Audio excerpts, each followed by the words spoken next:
Check out what's trending in this week's Afro here on The Rundown.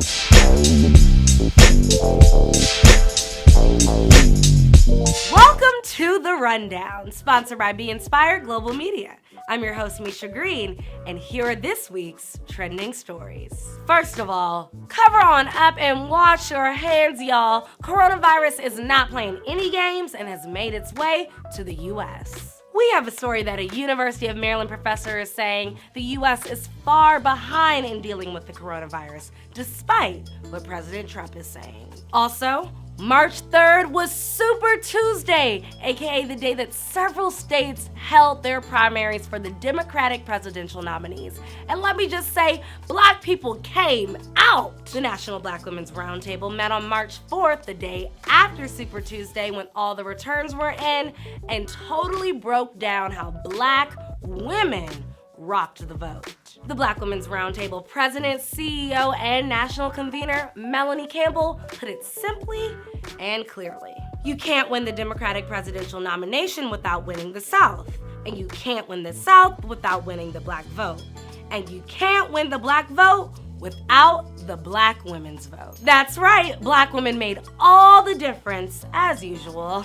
And speaking of Black women, it's March, which means it's Women's History Month! While we're done with Black Facts and the Rundown, we're officially launching our Afro Facts segment, and this month, we are celebrating Black women in history. In DC news, Census 2020 is coming up, and the mail invitation to fill out that form will be sent on March 12th. On March 3rd, the United States Census Bureau and local census partners hosted an event at the African American Civil War Museum to emphasize the need for a complete count. Fully completed census forms and a complete count is integral to help with aid that's important to our community, such as Head Start, Pell Grants, Medicaid, Medicare, childcare. Need I say more? You can fill out your form online, by phone, or by mail, whatever's easier. So have no fear.